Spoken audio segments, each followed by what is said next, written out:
मानदेश माझा सबस्क्राईब करा आणि अपडेट रहा.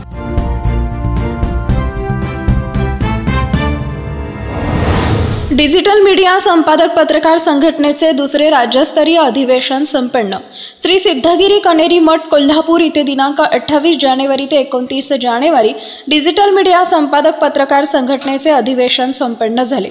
या अधिवेशनाचे उद्घाटन श्रीमंत शाहू महाराज छत्रपती यांच्या हस्ते व नामदार चंद्रकांत दादा पाटील, खासदार धनंजय महाडिक व डिजिटल मीडिया संघटनेचे संस्थापक राजा माने यांच्या उपस्थितीत पार पडले.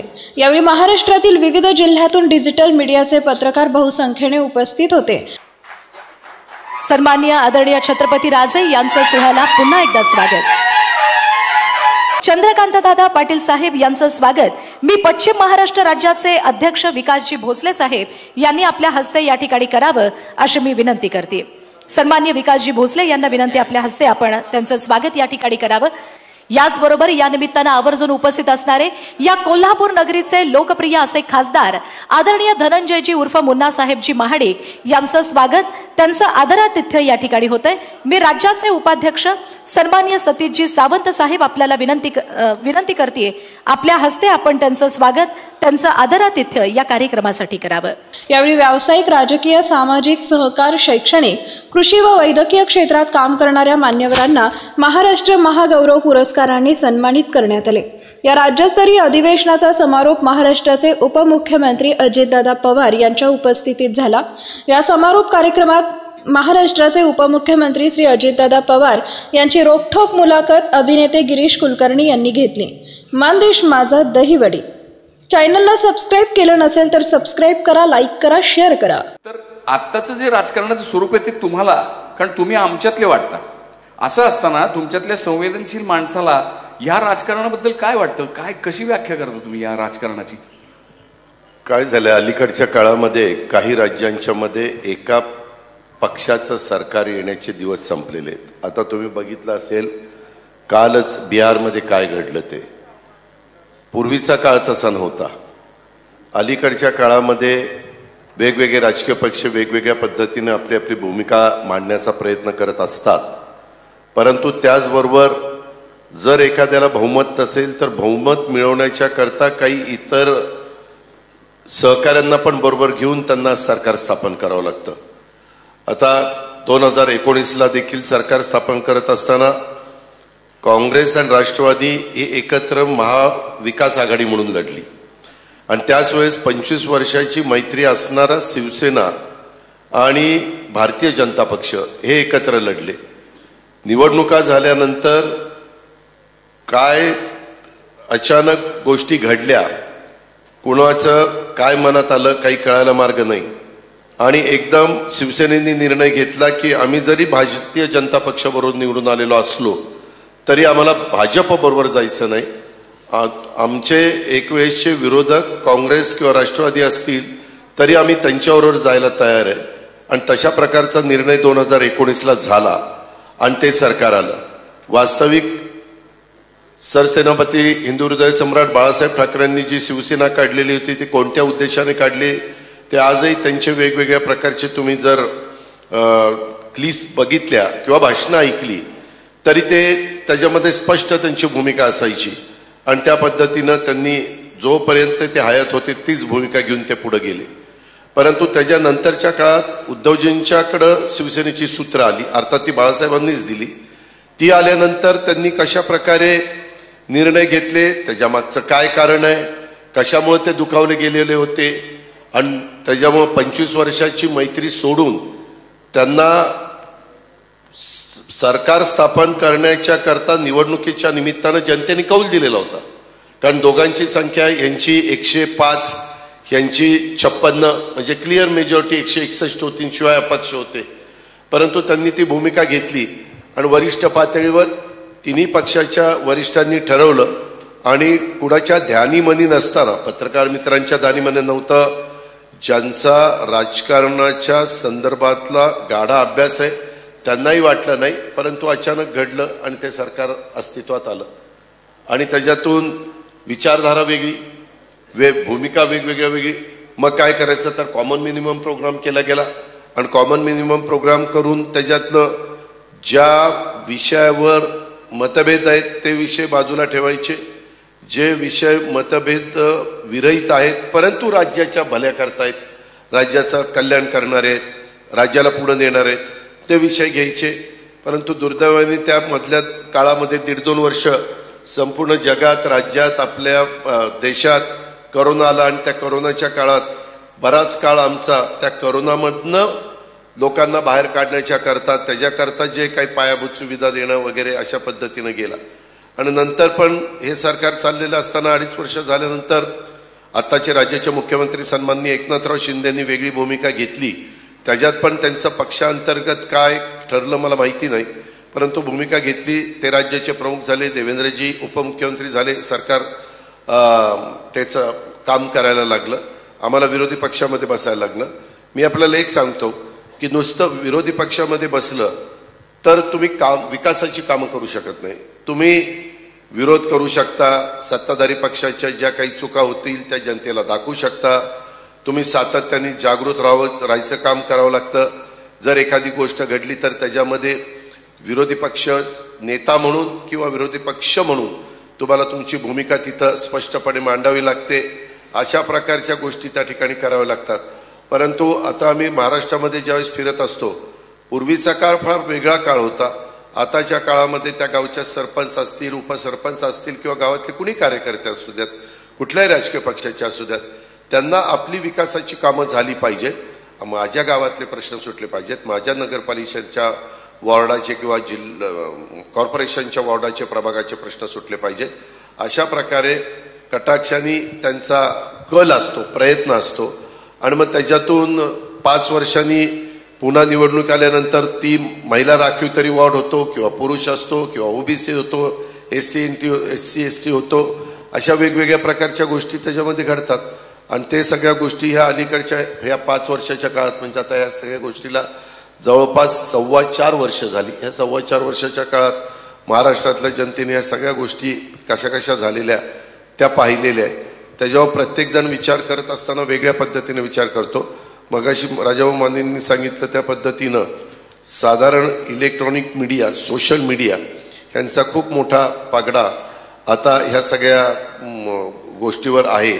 मागं देखील 2014ला जेव्हा देशाचे पंतप्रधान नरेंद्र मोदी साहेब झाले त्यावेळेस सोशल मीडियाचा वापर किती वेगळ्या पद्धतीनं करता येऊ शकतो आणि जनाधार कसा बदलू शकतो हे उभ्या भारताने बघितलं. त्याच्या आधी परदेशामध्ये ते चालायचं, आपल्या इथं तितक्या पद्धतीनं कधी घडलेलं नव्हतं, परंतु आपल्यामध्ये 2014ला घडलं आणि त्या प्रकारे बदल झाला. 2019ला पण तीच परिस्थिती आपल्याला देशात पाहायला मिळाली. आता उद्याची 2024ची परिस्थिती आपल्या सगळ्यांच्या समोर आलेली आहे. हो, पण हे तुम्ही म्हणताय खरं की आपल्या नगरपालिकेचा, महानगरपालिकेचा विकास करायचा वगैरे. आम्ही काय पाहतो की प्रत्येक जणाची धाव सत्तेकडे आहे, सगळ्या गटातली लोक सगळीकडचे. आणि राजकारण म्हणजे काय, मग एक साधा मुलगा जो ज्याला राजकारणाचं स्वप्न पडतं तो पहिलं होर्डिंग लावतो आणि मग त्या होर्डिंगमधनं आमच्यासारखी माणसं जेव्हा गावात प्रवेश करतात तेव्हा आम्हाला कळतं की इथले गुंड कोण आहेत, बरोबर. आणि मग त्यांच्यापासून मग तिथूनच सुरू होतं की त्यांना नमस्कार करत पुढे जावं.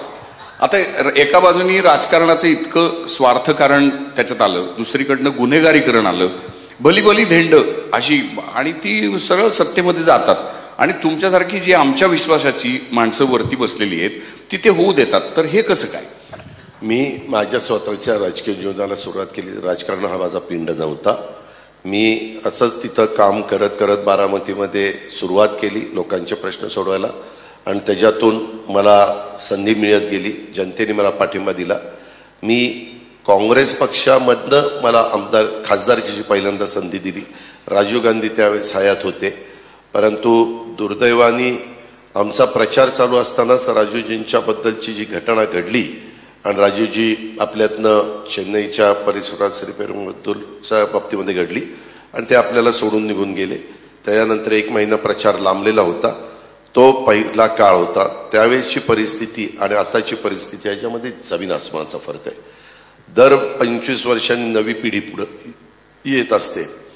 ती पिढी कुठल्या वातावरणात वाढलेली आहे त्याच्यावर ती सज्ञान झाल्यानंतर, नागरिक झाल्यानंतर, वोटर झाल्यानंतर ती त्या पद्धतीनं विचार करते. म्हणजे मी देखील माझं कॉलेजचं शिक्षण तर मी कोल्हापूरमध्ये शहाजी कॉलेजला केलं, त्याच्यामुळं मला ती पिढी आठवती. तो काळ होता 1978, 1980, 81चा.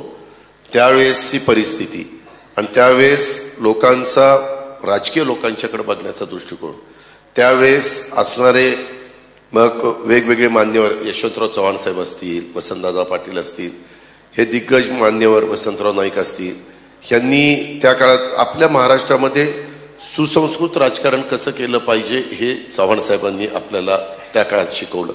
त्यांची आजही पुस्तकं वाचल्यानंतर तुमच्या लक्षात येईल, साहित्य, कला, संस्कृती, क्रीडा या सगळ्या क्षेत्राशी ते समरस होऊन त्याच्यामध्ये भाग घ्यायचे, उपस्थित राहायचे, कार्यक्रमाला जायचे.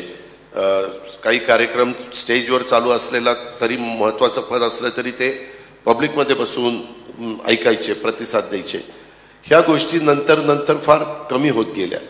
आणि नंतरच्या काळामध्ये एखादा राज्याचा मुख्यमंत्री हा एवढा पॉवरफुल काही ठिकाणी झाला. उदाहरणार्थ एन टी रामाराव म्हणतील तीच आंध्रमध्ये पूर्व दिशा, नंतर चंद्रबाबू नायडू. इकडं तुम्ही आला तर चेन्नईला करुणानिधी किंवा जयललिता तर लागोपाठ एकट्याच्या ताकदीवर, त्यांच्यावर चित्रपट पण निघालाय. तो बघितल्यानंतर कळतं की कसं त्यांच्यावर किती वेगवेगळ्या प्रकारचे प्रसंग आले, परंतु त्या सगळ्या प्रसंगांना झुगारून त्यांनी एक स्वतःचं व्यक्तिमत्व डेव्हलप केलं आणि अम्मा म्हणून ते त्या भागामध्ये प्रसिद्ध झाल्या. आणि पूर्ण देश, पूर्ण राज्य हे त्यांच्या बरोबर राहिलेलं आपण सगळ्यांनी बघितलं.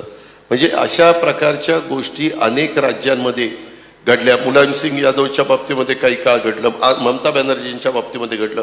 ममता बॅनर्जी तर मध्ये एकट्या पडलेल्या होत्या, एकट्या व्हीलचेअरवर बसून प्रचार केला. आज डावे उजवे हात सगळे निघून गेलेले होते, परंतु वेस्ट बेंगॉलच्या लोकांनी त्यांना सपोर्ट केला. किंवा एकदम अचानक आलेलं व्यक्तिमत्व म्हणजे केजरीवाल. कुणाला वाटलं नव्हतं, राजकारणाशी तसं काही संबंध नव्हता, ब्युरोक्रेसीमध्ये काम करणारं व्यक्तिमत्व, परंतु तिथं जे आंदोलन झालं, समाजसेवक अण्णासाहेब हजारांनी त्याच्यात भाग घेतलेला होता आणि तिथनं ते नेतृत्व पुढं आलं आणि 2 टर्मला पूर्णपणे दिल्लीची संपूर्ण सरकार काबीज केलं. तीच गोष्ट मान पण तसे बघितले तर खासदार होते. त्यांना म्हणजे अतिशय लोकप्रिय, म्हणजे मिमिक्री करणारे अशा पद्धतीनं त्यांचं व्यक्तिमत्व, त्याच्यावर कसं बोललं पाहिजे, काय बोललं पाहिजे, तो त्यांचा ते त्याच्यात निष्णातच होते. पण तो अचानक ते पंजाबचे वन साईड, अर्थात त्याच्यामध्ये केजरीवालांचाही वाटा आहे, पण मुख्यमंत्री झालेले आपण पाहिले. ह्या गोष्टी नंतरच्या काळामध्ये बऱ्याचशा ठिकाणी घडायला. इवन तेलुगू देशमचे असणारे आता पराभूत झालेले मुख्यमंत्री, परंतु ते किती वन साईड त्यांना पाठिंबा दिला. बरं, त्यांनी तिथं वीज फुकट दिली, पाणी फुकट दिलं, खूप योजना, मला वाटतं शेतकऱ्यांना 10,000 रुपये वर्षाला का काहीतरी अशी एक त्यांची योजना होती, ती त्यांनी दिली. वेगवेगळ्या घटकाला चांगल्या पद्धतीनं कार्यक्रम दिला, पैसे म्हणजे योजना दिला. तरी देखील संपूर्ण देशात त्यांचे पेपरमध्ये आपण ॲडव्हर्टाइजमेंट बघायचो. तेलुगू तिकडं तेलंगणा, जाहिरात मात्र महाराष्ट्रात आपल्याला 1 पेज सिंगल जाहिरात फ्रंट पेजला ऐकायला मिळायचे. मी म्हणायचो इथं काय, पण त्यांचं काय मनात असेल आणि नंतर लोकांनी त्यांना नाकार. म्हणजे आपली लोकशाही एवढी जिवंत आहे, कधी कुणाच्या पाठीशी उभं राहून कुणाला त्या पदावर बसवेल आणि कधी कुणाला घरचा रस्ता दाखवेल, हे अनेक उदाहरणं. म्हणजे तुम्ही इमर्जन्सीचा काळ आठवा, इमर्जन्सीच्या नंतरच्या निवडणुका, त्याच्यानंतर आलेलं जनता पक्षाचं सरकार, त्याच्यानंतर ते 2.5 वर्षात कसं पराभूत झालं, बाजूला गेलं, पुन्हा कशा इंदिराजी आल्या, नंतर अटल बिहारी वाजपेयींचं एक प्रगल्भ अशा प्रकारचं नेतृत्व आपल्या देशाला मिळालं, त्यांनी तो काळ कसा चालवला. त्याच्यानंतर मग मनमोहन सिंगजी आले, अर्थात त्यांना आणण्यामध्ये सोनियाजींचा मोठा वाटा होता, कारण म्हणजे हे मास लीडर नव्हते. कोण? डॉक्टर मनमोहन सिंगजी.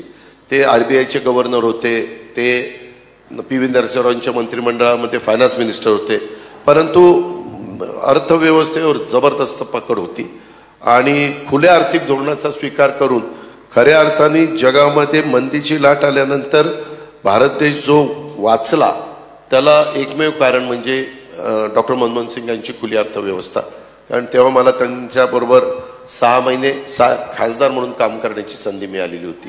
आणि मग त्याच्यानंतर अलीकडच्या काळामध्ये 2014 साली एकदम अचानक झंझावाताने आलेलं मोदी साहेबांचं नेतृत्व, तेच मग रिपीट झालं 2019ला. आज देखील तुम्ही, माझं मत आहे, तुमची मतं वेगळी असू शकतात, ऐकणाऱ्यांची मतं वेगळी असू शकतात, परंतु आज जर देश पातळीवर बघितलं तर तिसऱ्यांदा मोदी साहेबांना पंतप्रधान करायचं असा म्हणणारा वर्ग आज देशात मोठ्या प्रमाणावर आहे, राज्यात मोठ्या प्रमाणावर आहे. जे काही निर्णय ते घेतात, त्यांचं विजन, पूर्वीच्या ज्या काही घटना घडलेल्या होत्या त्याच्या संदर्भामध्ये त्यांनी त्याबद्दल, किंवा राम मंदिराचा प्रश्न असेल, असे अनेक गोष्टी, मोठे हायवे मोठे करण्याचा प्रश्न असेल, किंवा वंदे भारत रेल्वे सुरू करण्याचे प्रश्न असतील, विमानतळ डेव्हलप करण्याचे प्रश्न असतील. ज्यावेळेस परदेशामध्ये जातात त्यावेळेस परदेशामध्ये जो रिस्पॉन्स दिला जातो, एक भारताचं एक वेगळ्या प्रकारचं स्थान परदेशामध्ये आज निर्माण झालेलं आहे, ते असेल. अशा अनेक बाबी त्याच्यामध्ये आहेत. आणि त्यांच्याबद्दल काहींनी ठरवलेलं होतं की सगळ्यांनी एकत्र यायचं, एकाच एक उमेदवार द्यायचा, परंतु अजून आचारसंहिता चालू झालेली नाही आहे, निवडणुका जाहीर झालेल्या नाहीत. आणि आत्ताच ममताने सांगितलं मी माझी स्वतंत्र लढणार.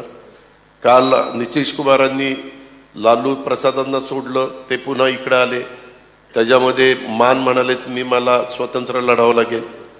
त्याच्यामध्ये अखिलेशनी काहीतरी सांगितलं मी एवढ्याच जागा देऊ शकतो, घ्यायच्या असतील तर घ्या, नाही तर माझा मी लढणार. अशा हे सगळ्या गोष्टी त्याच्यातनं पुढे येत आहेत. शेवटी एवढ्या मोठ्या देशाचं नेतृत्व करत असताना मजबूत नेता असणे ते नितांत गरजेचं आहे. कारण अनेक रंगाची, जातीची, धर्माची लोक आपल्या जम्मू काश्मीरपासून कन्याकुमारीपर्यंत राहत आहेत. पण प्रत्येकाच्या, काही मैलावर गेल्यानंतर भाषेची हेल बदलतो, अशा सगळ्या गोष्टी आहेत. परंतु त्याच्यातून शेवटी आपण सगळे भारतीय म्हणून राहिलो आणि आजपर्यंत राहिलेलो आहोतच, पुढेही आपण राहणार कुणी काही म्हटलं तरी. त्याच्यामध्ये डॉक्टर बाबासाहेब आंबेडकरांनी जे संविधान दिलेलं आहे त्या संविधानाने आपल्याला एकत्र करून ठेवलेलं आहे. आणि ते एवढं जबरदस्त संविधान आहे, किंवा त्यांनी दिलेली घटना, कायदे इतके चांगले आहेत की ते कुणावर असे अन्यायकारक नाही आहे. समाजातला दुर्लक्षित, वंचित घटकाला देखील इतरांच्या बरोबर आणण्याच्या करता त्या संविधानाचा, त्या कायद्याचा, त्या नियमाचा उपयोग होत असतो. आणि सगळ्यांनी लोकशाहीमध्ये सगळ्यांना मताचा अधिकार दिला आहे, सगळ्या काही गोष्टी केल्यात. किती श्रीमंत व्यक्ती असली तरी देखील त्याला जनतेच्या समोर झुकावंच लागतं. शेवटी जनता जनार्दन जे ठरवेल तेच अंतिम होत असतं. पण जनतेचं कॅरेक्टर चांगलं न राहिल्यामुळे राजकारण आमचं दूषित झालं असं वाटतं का? कारण आम्ही पण सगळेजण संधी साधू झालेलो आहोत की आम्हाला जिथे संधी मिळाली, म्हणजे आता आमच्या क्षेत्रातलं म्हटलं की एखादं कुठंतरी चमकायला मिळालं, कुठं चित्र, सिरियल म्हणा, सिनेमा म्हणा, की लगेच आम्ही सुपाऱ्या घेत फिरतो. तर ह्या पद्धतीचं माणसाचं पैशाकडचं आकर्षण आणि पैशातनं येणारी सत्ता हे खूप जास्त झालंय. त्याला माध्यमांचा खूप मोठा हातभार आहे. तुम्ही असं राईटफुली म्हणालात की 2014ला प्रशांत किशोरांनी एक गंमत केली जी ब्रेक्झिटच्या वेळेस तिकडे झाली होती, तीच गंमत इथे झाली आणि मोदी साहेब पंतप्रधान झाले. आता त्या मीडियाची प्रॉवेस, जो पॉवर आहे, ती तुम्हा लोकांच्या लक्षात आली. त्यामुळे तुम्ही आमचे गट पाडता की तुम्ही या पद्धतीचा विचार करा, त्या पद्धतीचा विचार करा, आणि मग आम्ही करतो, कारण आम्हाला ते सोशल मीडियाचं व्यसन लागलेलं आहे. आणि मग आम्ही जे काय असेल ते एकाच्या मागे जातो. पण मुद्दा असा आता होतोय की आम्ही ज्याच्या मागे गेलो तो नेमका कुठे आहे हे त्याचं त्यालाच आठवण झालंय. म्हणजे आता नाही का, आता तुम्ही म्हणाल की नाही, आता नितीश कुमार त्यांनी म्हणजे त्यांचं हे काढलं तर इकडं तिकडं तळ्यात मळ्यात चालूच आहे. बरं, आता आयडिओलॉजी नावाचा जो विषय आहे तो विषय काय उरलाच नाही. मग त्यापेक्षा म्हणजे मला एक असं वाटलं की बाबा सगळे पक्ष नष्ट करून टाकायची नावं आणि सगळ्यांनी इंडिपेंडंट उमेदवारांनी निवडून यायचं आपापल्या जीवावर. मग तिथे एकदम घोटाळ्याने बसायचं आणि ठरवायचं की आपण गिरीजी हे बोलणं फार सोपं आहे. हे त्याच्यामध्ये झालं तर एक गोष्ट अशी आहे की आताच्या काळामध्ये जे नितीश कुमारांच्या बाबतीत घडलं त्याच्यामध्ये काहीतरी कारण असेल. आम्ही थोडंसं त्याच्या खोरात जायचा प्रयत्न केला. मला असं कळलं की लालू प्रसाद यादवांच्या पक्षाने ह्यांच्यातली काही आमदार फोडण्याचा प्रयत्न केला आणि त्याची कुणकुण राज्याचा प्रमुख म्हणून त्यांना त्या ठिकाणी लागली. ती लागल्यानंतर की बाबा आता मी मनाचा मोठेपणा दाखवला, हे सत्तेमध्ये नसताना ह्यांना पद दिलं, उपमुख्यमंत्रीपद दिली, मंत्रीपदं दिली, आम्ही एकत्र काम करायचं ठरवलं, पुढं एकत्र राहायचं ठरवलं. असं असताना ज्या प्रकारे तिथं काही गडबडी सुरू झाल्या त्याच्यातून तिथलं सगळं चित्र बदललं आणि पुन्हा नितीश कुमारांना ती भूमिका घ्यावी लागली जी आज तुम्ही बोलून दाखवताय. परंतु सर्वसामान्य माणसांना तिथं आतमध्ये काय घडतं हे प्रत्येक गोष्ट माहिती नसते. पेपरला येताना बातम्या हेडलाईन किंवा TV चॅनलला चालणाऱ्या बातम्या त्याच्यावर अवलंबून असतं. बरं तुम्ही एक बघा, TV चॅनल वेगवेगळी, सोशल मीडिया नाही म्हणत, TV चॅनल्स, त्याच्यामध्ये TV चॅनलच्या, माझं कदाचित ते म्हणणं चुकीचं असेल असंही मी मान्य करीन, पण TV चॅनलच्या असणाऱ्या जो काही तो चॅनल असेल त्याच्या संपादकांना किती अधिकार आहे आणि मालक लोकांचं ह्यांना किती ऐकावं लागतं, हाही खूप विचार करणारा प्रश्न आहे. त्याच्यामध्ये खूप उघडपणे कुणी बोलणार नाही, कारण प्रत्येकाला आपलं आपलं काम चालू ठेवायचं आहे, आपल्यावर कुठलं गंडांतर येऊन द्यायचं नाही आहे, ही वस्तुस्थिती आहे. आणि त्यामुळं ते दबक्या आवाजात काय करायचं असेल ते करत असतात. कधी कधी एखादं वृत्तपत्र एखाद्या बातम्या कशा प्रकारे देतं आणि नंतर काही गोष्टी घडल्यानंतर बातम्या कशा बदलून यायला लागतात, हे राजकीय लोकांच्या बाबतीमध्ये घडतं गिरीशजी, असं अजिबात नाही. कुठल्याही बाबतीत घ्या तुम्ही, इंडस्ट्रीवाले घ्या, इंडस्ट्रीवाले पण सरकार बदललं तरी आत्ता राज्यकर्त्यांच्या जवळ असणारे उद्योगपती हे बरेचसे सरकारच्या सत्ताधाऱ्यांच्या बरोबर ते मिळतं जुळतं घेतात. का घेतात? त्यांना त्यांची इंडस्ट्री चालवायची, त्यांना त्यांच्या काही परवानग्या असतील त्या घ्यायच्या. ह्याच्यात फक्त आजपर्यंत जास्त कुणी नागरिक किंवा कुणी बोलू शकत नाही ती म्हणजे टाटा कंपनी. टाटा कंपनीनी पहिल्यापासून त्यांची एक जी प्रतिमा आहे ती प्रतिमा त्यांनी सांभाळलेली. त्याच्यामध्ये काय एकदम ते असे आले आणि 10-15 वर्षात एकदम टॉपला गेले असं त्यांच्या बाबतीत घडलं नाही. काहींच्या बाबतीत घडलं, त्यांचे कष्ट असू शकतात, त्यांचं म्हणजे डोकं असू शकतं, काही बाबतीमध्ये ह्या जे काही शेअर्सचे वर खाली होतात त्या संदर्भातला त्यांचा अभ्यास असू शकतो. अशा वेगवेगळ्या बाबी त्याच्यामध्ये आहे. परंतु कुठल्याही क्षेत्राच्या संदर्भामध्ये आता मी पण अनेकदा 1991 साली मी राजकारणामध्ये आलो खासदार म्हणून, मी 87ला सुरुवात केली एक कार्यकर्ता म्हणून. परंतु मी आज बघत असतो त्याच्यातनं अनेक कार्यकर्ते पण साधारण जनाधार कुठं आहे, पुढारी लोक जे असतात किंवा साधारण काय आपल्याला पाहायला मिळतंय, मग कुठं आपण राहिल्यानंतर आपले प्रश्न सुटतील, कुठं राहिल्यानंतर आपल्याला पद देखील मिळू शकेल वगैरे वगैरे असा विचार करतात. आणि मनुष्य स्वभाव आहे तो काळ, म्हणजे आता तुम्ही शिवाजी महाराजांचा काळ आठवला तर तो वेगळाच होता. त्यावेळेस असले कायदे बियदे नव्हते, एकदम कडेलोटच होता. त्याच्यानंतरचा काळ बदलत बदलत गेला. ब्रिटिशांचा काळ वेगळा आला. ब्रिटिशांच्या काळात काही लोक ब्रिटिशांना सरेंडर झाले, काही लोक सरेंडर न होता शेवटपर्यंत लढत राहिले. देशाचा इतिहास बघितल्यानंतर काही राजघराणी यांनी मी ब्रिटिशांची मिळतं जुळतं घेतलं, त्याच्यावर त्यांचे किल्ले, त्यांचे महाल ते सगळे अबाधित राहिले. परंतु छत्रपती शिवाजी महाराजांचं किंवा छत्रपती संभाजी महाराजांचं तसं झालं नाही. ते लढत राहिले. कधी तह करत असताना ते थोडंसं 2 पावलं पुढं मागे सरले असतील, परंतु त्यांनी शेवटपर्यंत आक्रमकपणा त्या ठिकाणी सोडला नाही. तीच गोष्ट नंतरच्या काळामध्ये बाजीराव पेशव्यांच्या बाबतीमध्ये जर आपण बघितलं तर त्यांनी देखील तेच केलं. परंतु नंतरच्या काळामध्ये अनेक प्रकारचे बदल होत गेले आणि आताही देश पातळीवर देखील आता USA मध्ये जे राष्ट्राध्यक्ष आहेत, खूप जण म्हणतात आता तिथं ते येतील अशी परिस्थिती नाही, आता तिथं ट्रम्प येतील. म्हणजे मागं ज्या ट्रम्पला त्यांनी नाकारलं कोणी अमेरिकेनी नागरिकांनी, त्यांनाच पुन्हा येण्याची खूप चान्सेस जास्त आहेत. अर्थात शेवटी मतदार राजा आहे, तो निर्णय त्या ठिकाणी घेईल. तसं आपल्याही देशामध्ये ही सगळी परिस्थिती बघत असताना देश एकसंघ ठेवण्याच्या दृष्टिकोनातनं अनेक जाती धर्माचे लोक, सेक्युलर विचारधारा ही देखील आपल्या देशामध्ये महत्त्वाची आहे. आम्ही आज ही भूमिका स्वीकारलेली असली तरी आम्ही सर्वधर्म समभाव ही भूमिका मी कुठं सोडली नाही। आज देखील नितीश कुमारांना विचारलं तर नितीश कुमार सरळ सांगतात माझं सेक्युलर विचारधाराच आहे। तीच गोष्ट ममता बॅनर्जीच्या बाबतीमध्ये अनेकांनी राजकीय जीवनामध्ये काम करत असताना अनेकांशी मिळतं जुळतं त्या त्यावेळेची राजकीय परिस्थिती लक्षामध्ये घेऊन निर्णय घेतलेले किंवा लीडरशिपकडे बघून निर्णय घेतलेले किंवा आज जसं एकेकाळी राजीव गांधींची लीडरशिप देशामध्ये मिस्टर क्लीन म्हणून इमेज होती आणि पंडित जवाहरलाल नेहरू इंदिराजींना जेवढ्या जागा नाही मिळाल्या तेवढ्या जागा राजीवजींना मिळालेल्या आपण पाहिल्या, परंतु 5 वर्षांनीच राजीवजींची सत्ता गेलेली पण ह्या भारताने पाहिलेली। अशा सगळ्या त्या गोष्टी आहेत।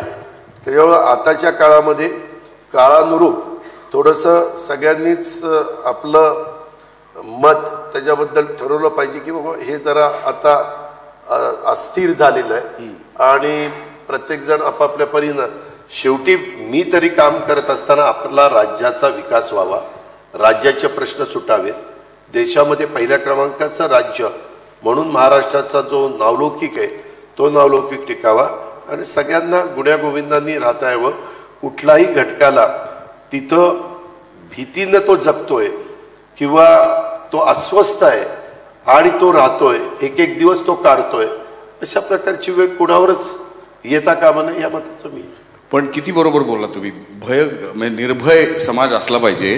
पण आता तुम्हीच मगाशी म्हणालात की बऱ्याच लोकांना भीती वाटते की काहीतरी होईल म्हणून मग ते एका वळचणीला जाऊन थांबतायत।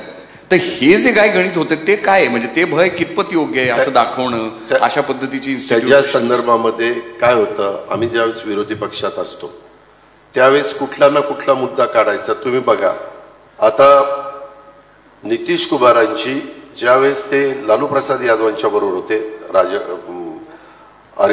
RJD बरोबर त्यावेळेस त्यांची भाषणं आणि आता त्यांनी जी भूमिका घेतली आता त्यांची भाषणं ही त्याच्यामध्ये बदल तो करावा लागतो त्यांना। त्याच्यामध्ये शेवटी लोकांना पण पटवून देण्याच्या करता का ही भूमिका घेतली हे सगळ्याच गोष्टी आपण ओपन करू शकत नाही, पण काही गोष्टी की लोकांच्या मनामध्ये त्या नेतृत्वाच्या बद्दल एक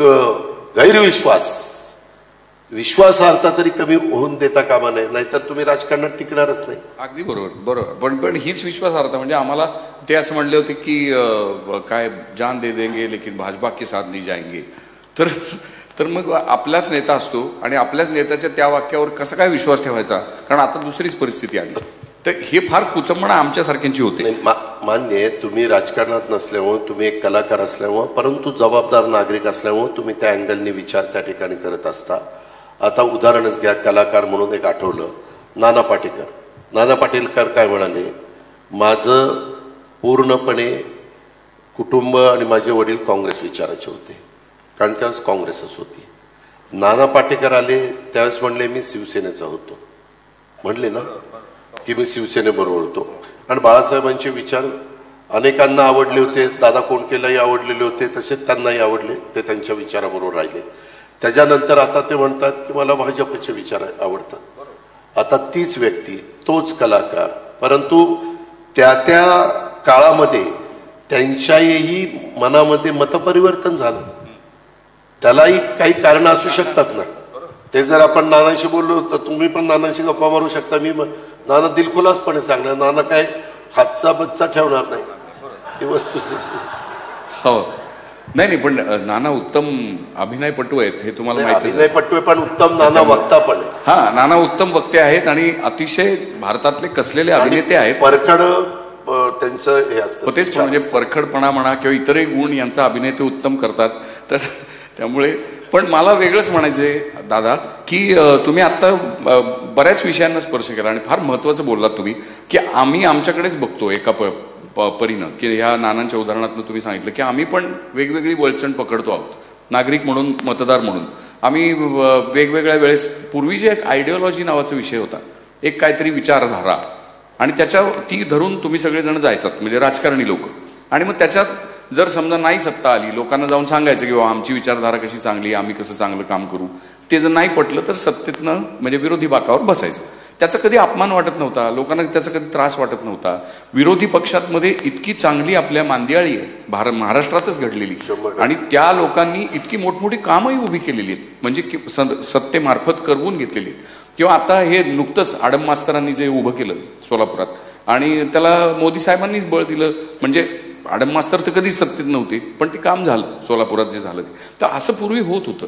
दुसरी गोष्ट म्हणजे इथे एक अत्यंत आदरणीय असं मोठं पवार साहेबांसारखं नेतृत्व एक तयार झालं होतं की ज्याच्या छायेखाली, छत्रछायेखाली अनेक जणांची नेतृत्व उभी राहिली.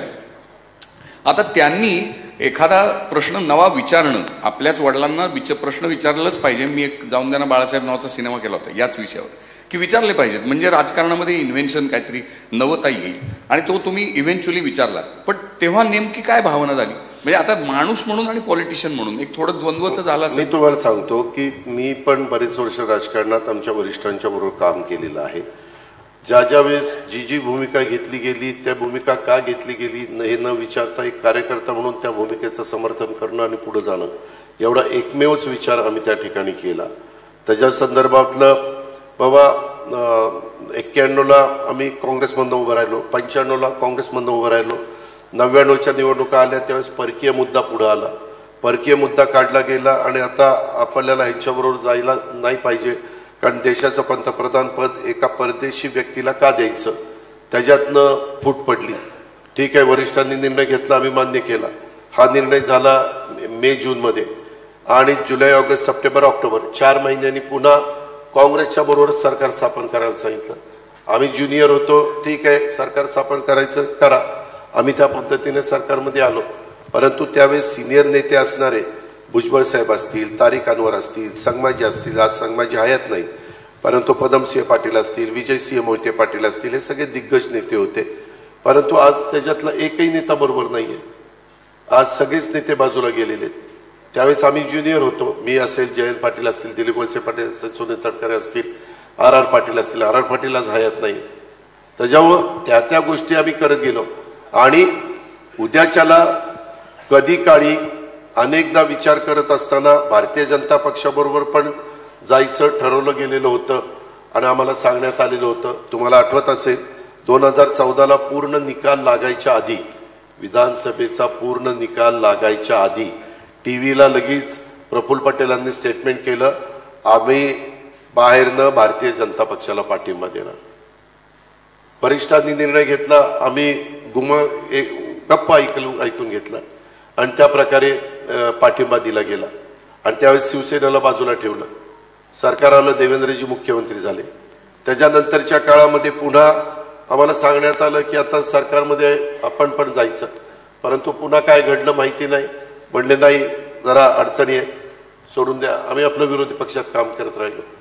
ह्या ज्या गोष्टी आता आम्ही पण 1991 ते 2024-23 32 वर्ष आम्हाला पण झाली ना.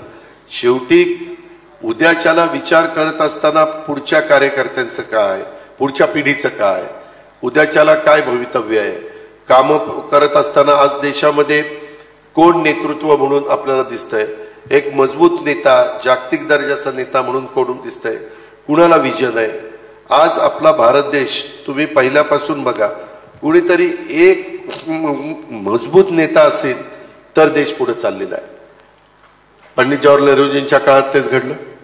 महात्मा गांधींनी अहिंसेचा मार्ग सांगितला, त्यावेळेस खूप दिवस गांधी नेहरूंची विचारधारा ह्याचा एक पगडा संपूर्ण त्या काळातल्या लोकांच्यावर होता. ती पिढी आता बऱ्याच अंशी आपल्याला दिसत नाही. नंतरच्या काळात इंदिराजींचा पगडा होता.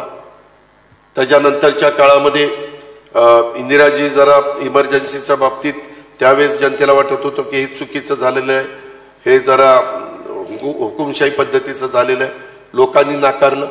त्याच्यानंतर पुन्हा काही बदल झाले, पुन्हा इंदिराजी आल्या, परंतु नंतर त्यांच्या कशा पद्धतीनं सुरक्षितेनं त्यांना म्हणजे त्यांच्यावर गोळ्या घातल्या हे आपण सगळ्यांनी बघितल्या. तो जबरदस्त धक्का आपल्याला होता. त्याच्यानंतरच्या काळात राजीवजी आले, राजीवजींचा काळ आपण सगळ्यांनी बघितला.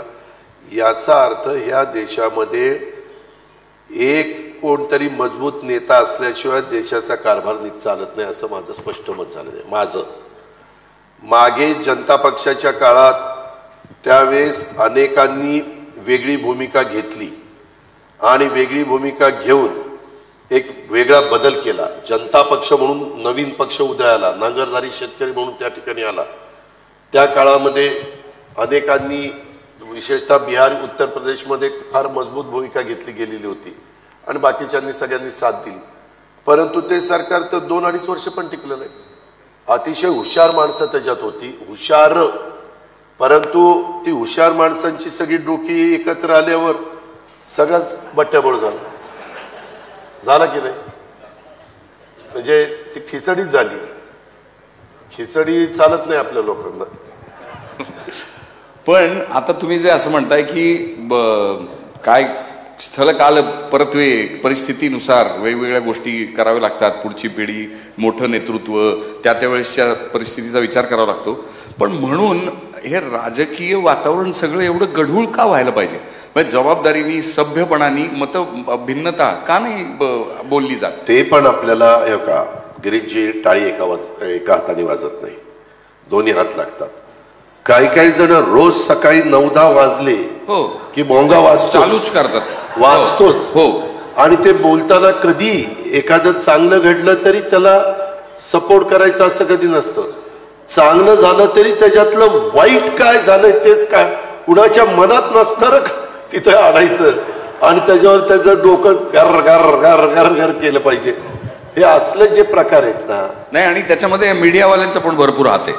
म्हणजे ती मंडळी त्यांना खूप TRP मिळवून देतात असं माझं वैयक्तिक मत आहे.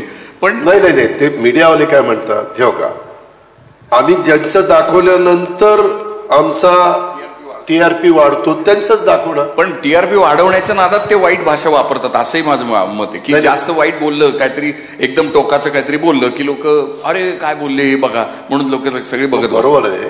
त्याच्यामुळं तुम्ही बघा, मी अलीकडं कधी फार कुठे काही वेडेवाकडे शब्द कधीच वापरत कधीच. मी 12-15 वर्षापूर्वी एकदाच वापरला, जय माझी पूर्ण. ऍक्च्युअली ते ना तुम्ही अतिशय मनापासून बोलला होता, हे लक्षात येत होतं. आमच्या गावाकडे काय बोलतात ते सांगायला लागलं तर काय होईल. पण तिथं मी आपलं सुसंस्कृत नेते यशवंतराव चव्हाण साहेबांचे तुम्ही जाऊन आत्मक्लेश केला सकाळी 7 ते संध्याकाळी 7. आणि तेव्हा ठरवलं की बाबा आपण आता हे राजकीय क्षेत्र निवडलेलं आहे. आपण जरी आपल्याला ग्रामीण भागातले काही शब्द माहिती आहेत, म्हणी माहिती आहेत, काही गोष्टी माहिती आहेत, तरी ग्रामीण भाग आता 50%च राहिलेला आहे. आता शहरी भाग 50% झालेला आहे. ह्या शहरामध्ये अनेक बाहेरच्या राज्यातली पण लोक आलेली आहेत. सुशिक्षित सगळे पिढी, विशेषतः इंग्रजी माध्यमातून शिकलेली किंवा वेगळ्या प्रकारचा विचार करणारी अशी मोठ्या प्रमाणावर आहे. आणि त्यांना हे शब्द एवढे खटकतात त्यापेक्षा त्या शब्दाला आपल्या तोंडातनं बाहेरच पडून द्यायचं. बरोबर. पण हा दिलदारपणा तुम्ही दाखवला, चूक मान्य केली, तिथे जाऊन आत्मक्लेश केला. मी आतापर्यंत जेव्हा चुकलो त्यावेळेस सांगितलेलं ही माझी चूक झाली. कारण माझं स्वतःचं स्पष्ट मत आहे. मी आजही सगळ्यांना सांगतो तुमच्या मुलाखत घेत असताना, जो माणूस काम करतो तो चुकतो. करेक्ट. जो माणूस कामच करत नाही, नुसत्या चुकायचा प्रश्न, कामच करत नाही कसा चुकेल. खरी गोष्ट. जो निर्णय घेईल तोच निर्णय घेताना 100 निर्णय घेतल्यानंतर कदाचित 5-10 निर्णय चुकतील. पण हा जो 90-95 बरोबर येतील. चूक कबूल करण्याचा हा जो गुण आहे तो व्यक्ती म्हणून दादा घरात वापरतात का, कुटुंबात? नाही, मी कुठेही वापरतो. अच्छा का शेवटी आपल्याकडे एक म्हण आहे, जित्याची खोड मेल्याशिवाय जात. बरोबर. त्याच्यावर ज्या आपल्याला सवयी आहेत त्या किती आपण आवडला, आपण मनाला सांगितलं हे बाबा आता बरोबर असं करायचं ते तिथं जाईपर्यंत राहतं. नंतर एकदा आपण मूड मध्ये आल्यावर काय बोलणार. खरी गोष्ट आहे. तुम्ही कलाकार म्हणून पण तसंच करताय. तसंच करतो. पण तुम्ही मूड मध्ये असणं दादा नेहमीच लोभच असतं, असं का नाही? पण बहुतेक मला असं वाटतं तुमचा हा जो आत्मक्लेशाचा जो प्रयोग होता तो त्याला फारसं लोकप्रियता नाही मिळाली. कारण सारखंच तिथं बसावं लागेल बहुतेक, म्हणून लोक तिथं कोणी गेली नाही. तुम्हाला सांगू का, मी कधी माझी गोष्ट कुणाला करण्याच्या करता किंवा दाखवण्याच्या करता करत नाही, पण ती चांगली गोष्ट. ऐका ना, आज मी महाराष्ट्रामध्ये फिरत असतो, सकाळी 6ला त्या ठिकाणी सुरुवात करत असतो. आता इथं माझे सहकारी बसलेत, आमदार काही सहकारी. मला लवकर सकाळी जायचं होतं, मी 6ला बाहेर पडलो, माझ्या कामाला सुरुवात केली. गंगावीसला मी वाटतं 7-7:30ला पोहोचलो. म्हणजे पहिलं काम करून दुसरं काम. त्याच्यात पण कुणीतरी सांगितलं आता ह्या तालमीत गेला, आता आमच्या तालमीत ये. अरे आम्ही कुठल्याही तालमीत यायला तयार आहे ना, आम्ही तयारच आहे, आम्ही लंगोट घालूनच तयार आहे, ये.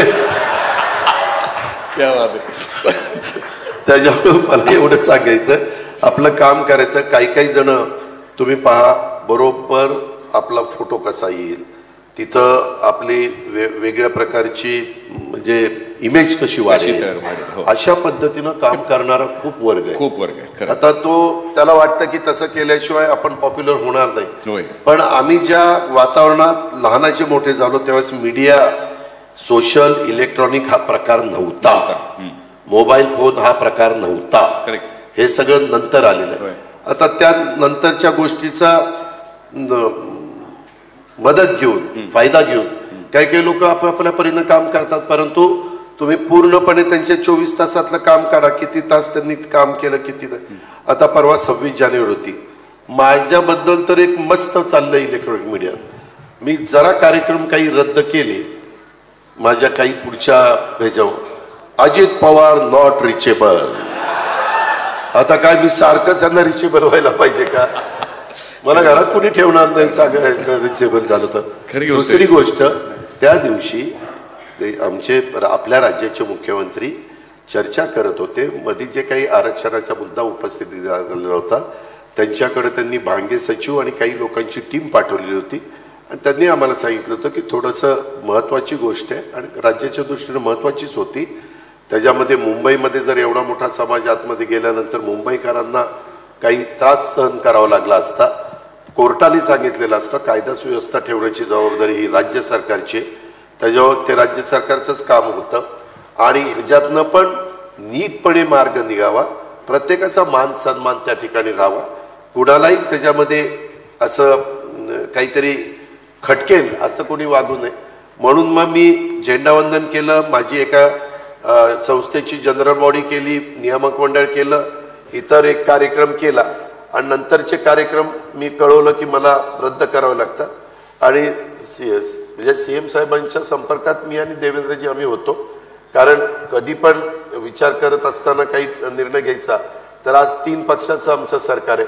शेवटी राज्याचे प्रमुख म्हणून एकनाथराव शिंदेंना पूर्ण अधिकार आहे, त्याबद्दल दुमत नाही.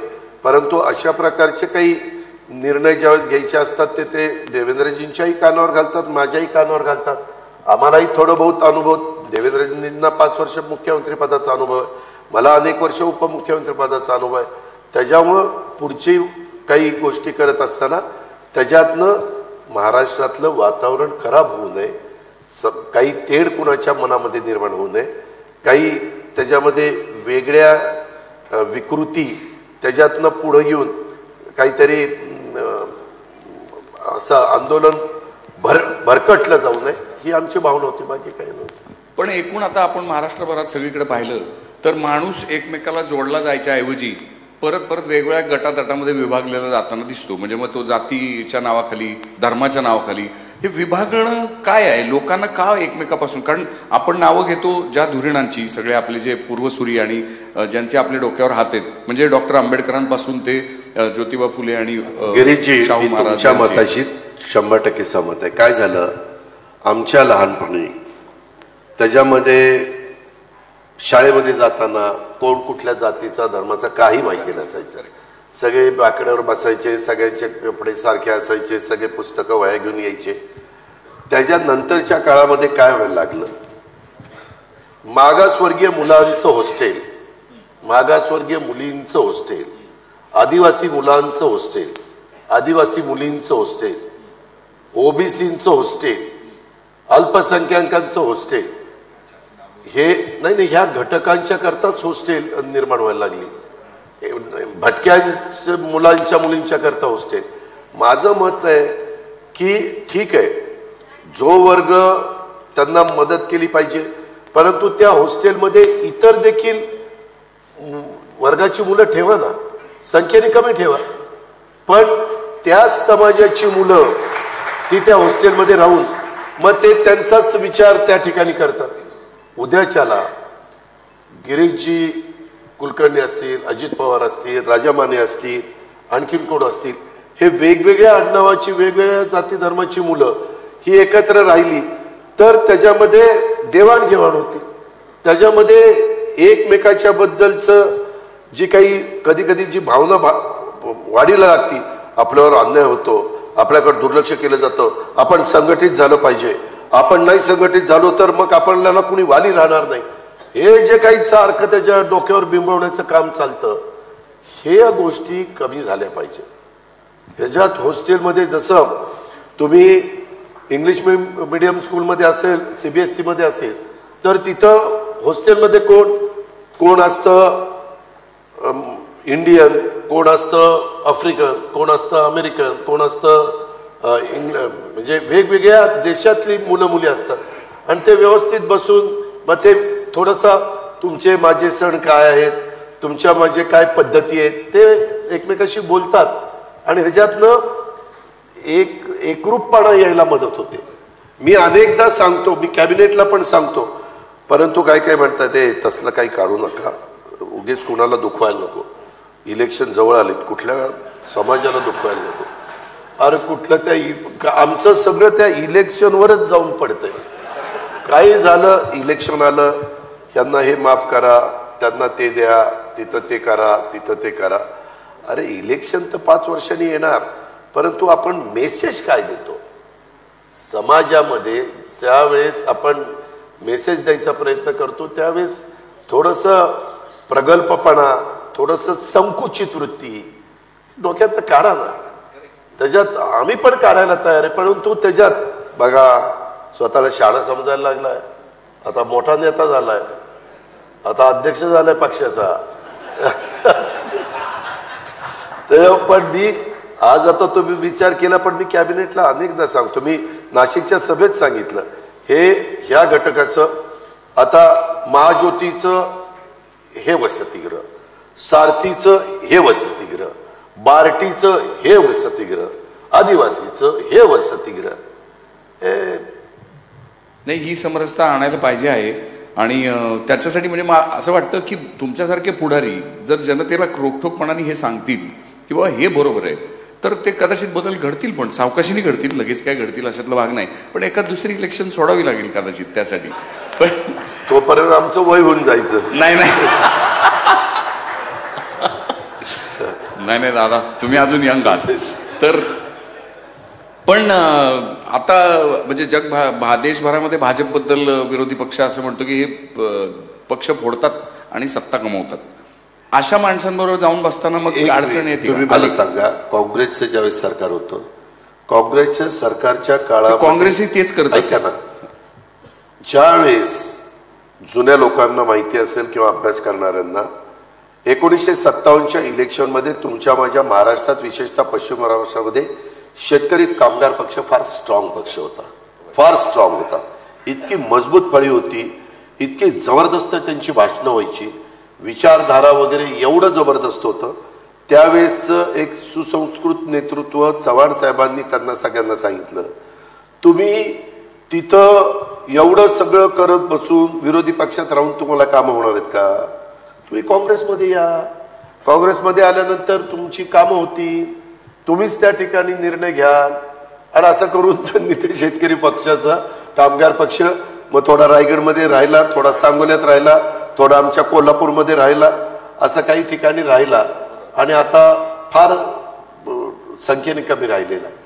असा तो काळ, असं प्रत्येकानेच त्या त्या काळामध्ये करत गेलेले आहेत. बेरजेचं राजकारण, तर बेरजेचं राजकारण चव्हाण साहेब करायचे. आताच्या काळामध्ये काय झालंय, शेवटी आज आम्ही राज्यामध्ये 144 आमदार निवडून आणू शकत नाही, आम्हाला राज्यात कारभार पण करायचा आहे. आज देशामध्ये नेतृत्वाकडे नजर टाकली तर माझं पुन्हा स्पष्ट मत आहे की नरेंद्र मोदींच्या शिवाय दुसरा पर्याय देशात दिसत नाही.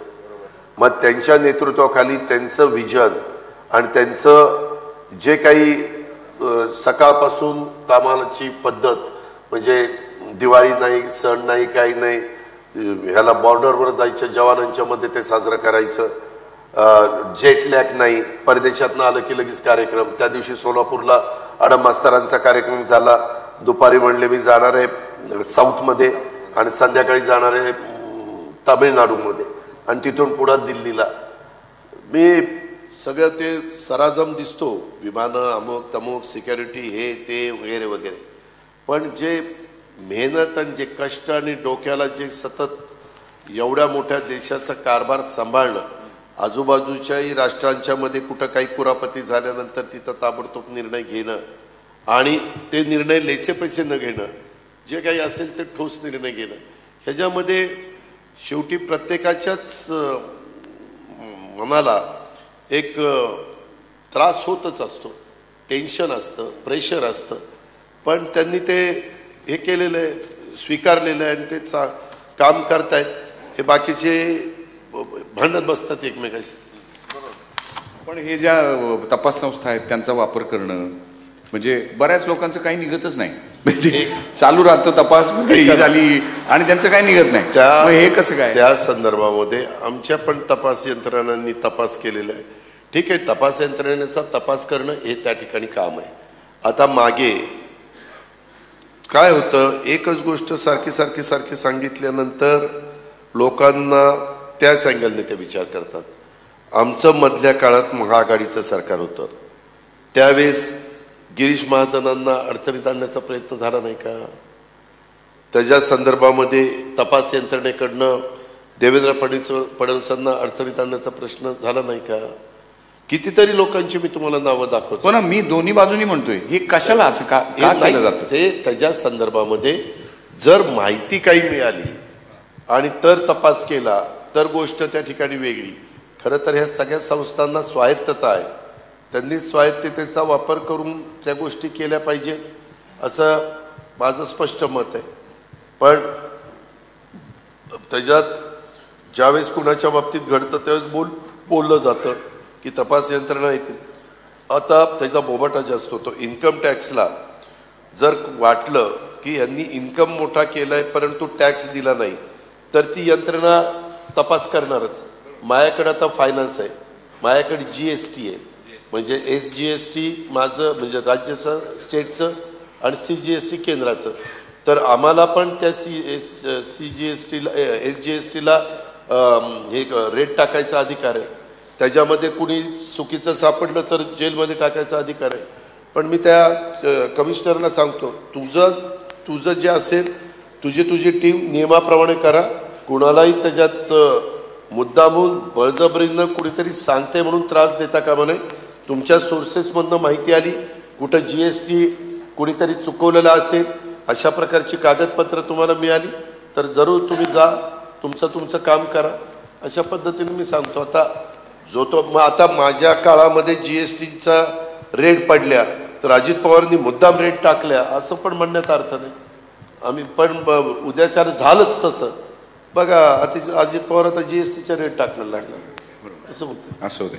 बरं, पण तुम्ही आता सत्तेत आहात आणि एकूण तुम्ही म्हणताय की महाराष्ट्राची नक्की काय कल्पना करता तुम्ही, म्हणजे येत्या दिवसामध्ये महाराष्ट्राचा विकास काय पद्धतीने झाला पाहिजे, नेमकं आपल्याला काय हवंय? माझं स्वतःचं स्पष्ट मत आहे की राज्यात आणि देशामध्ये लोकसंख्या मर्यादित राहिली पाहिजे. त्याबद्दल सगळ्यांनी अतिशय स्पष्ट भूमिका घेतली पाहिजे.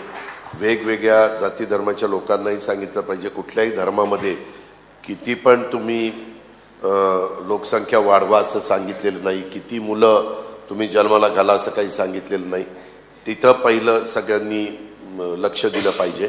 आणि त्याच्यानंतरच्या काळामध्ये वेगवेगळ्या आत्ता तरुण मुलगा तयार झाल्यानंतर त्याचं क्वालिफिकेशन पूर्ण तो ग्रॅज्युएट झाल्यानंतर त्याच्यानंतर तो त्याच्या पायावर उभं राहायला पाहिजे, अशा प्रकारचं शिक्षण तिथं देण्याची गरज आहे. पूर्वी होतं 11वी म्हणजे ब्रिटिशांच्या काळापासून 11वी PD FY TY 75ला ते थांबलं, म्हणजे 47 ते 75 पर्यंत होतं. 75 ते आत्तापर्यंत 10वी 11वी 12वी FY SY TY असं आलं, त्याच्यात बदल केले पाहिजे. आता काही गोष्टीचं शिक्षण देऊन त्याचा काहीच मुलींना उपयोग होत नाही. ते जरा पुस्तकं बाजूला ठेवली पाहिजेत. त्यावेळेसची परिस्थिती बघून ती पुस्तकं तयार केली होती. आता जग इतकं पुढे गेलं, 21वे शतक आणि काय चंद्रयान वगैरे सगळं झालेलं आहे. त्या तुमच्या मोबाईलने तर सगळं जगच त्या मोबाईलमध्ये आणून ठेवले. पाहिजे ते कुठल्याही गोष्टी तुम्ही बघू शकता. अशा वेळेस त्याला अनुसरून शिक्षण त्या मुलींना त्या बाबतीमध्ये दिलं पाहिजे असं माझं स्पष्ट मत आहे. मी सतत हे सांगतोय. मी आज फायनान्स मिनिस्टर म्हणून एज्युकेशन मिनिस्टर दीपक केसरकर जे पूर्वी इथं पालकमंत्री होते त्यांनाही मी ते सांगितलं. ह्या क्षेत्रातले आमचे कमिशनर सूरज मांढरे असतील, ह्या क्षेत्रातले आमचे सचिव असतील, बाकीचे अभ्यासक असतील, त्यांनाही सांगतो की हे केल्याशिवाय गत्यंतर नसेल. काळानुरूप आपल्याला काही गोष्टीच्या बदल हा करावाच लागेल. काही ज्या आपल्या वर्षानुवर्ष चालत आलेल्या ज्या परंपरा आहेत त्या टिकवल्या पाहिजेत. त्याचा मान सन्मान ठेवला पाहिजे. वडीलधाऱ्यांचा आदर केला पाहिजे. त्याहीबद्दल दुमत असायचं काही कारण नाही. पण त्यांनी पण त्या पद्धतीनेच वागलं पाहिजे. नाहीतरी आपला आदर करतोय म्हणून इच्छाचा ह्याला कसं पाहिजे तसं असंही करून चालत नाही. त्याच्यामध्ये म्हणजे प्रत्येकाने आपापल्या परीनं किंवा ठीक आहे आता आपलाही बराच काळ झाला, आता ह्यांना आपण त्या ठिकाणी संधी देऊया, पुढच्या पिढीला तयार करूया, त्याच्या पुढच्या असं ते झालं पाहिजे. पण ते खरंच राजकारणामध्ये निवृत्तीचं वय असलं पाहिजे का? नाही, निवृत्तीचं वय कारण बाकी सगळ्या क्षेत्रात आहे हो.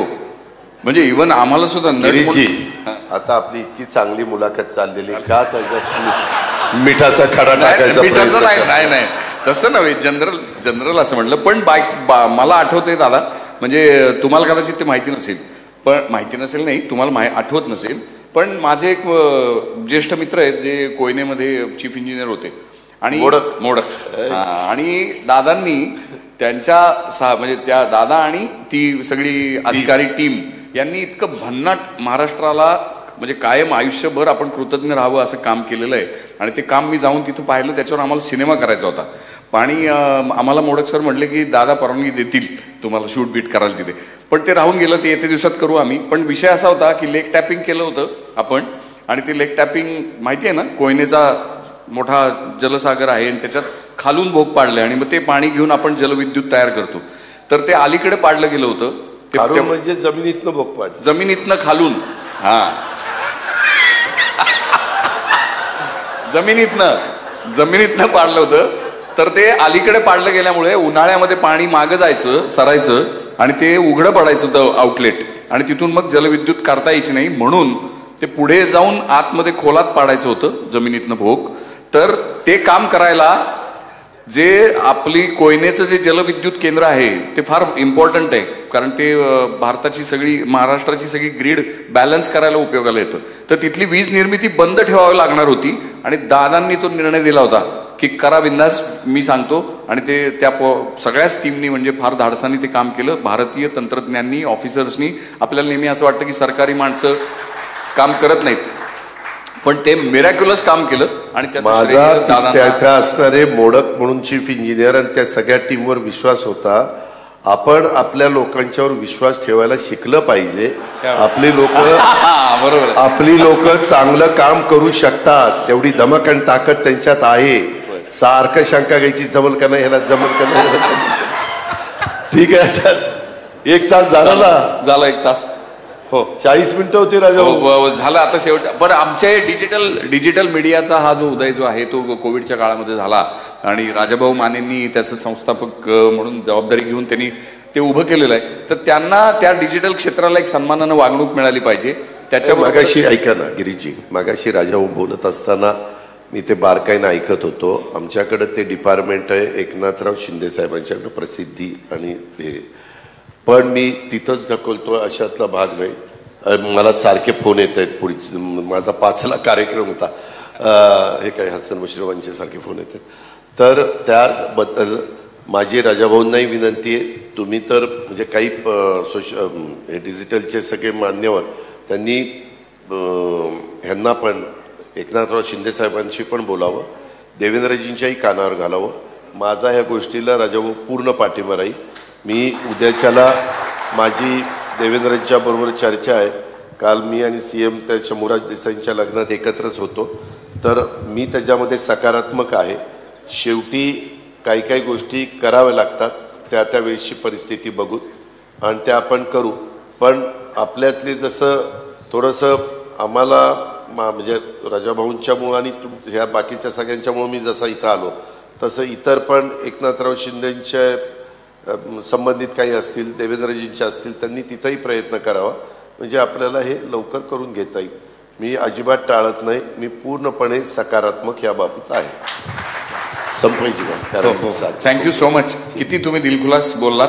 तुमची जी प्रतिमा आम्ही करून घेऊन आलो होतो ती तशीच तशी बरकरार खरं तर वाढली ती प्रतिमा, आणि तुमच्याशी वारंवार भेटण्याचा बोलण्याचा योग येवो अशी प्रार्थना करतो. धन्यवाद सगळ्यांना. नमस्कार. सर्व पत्रकार मित्रांनाही नमस्कार.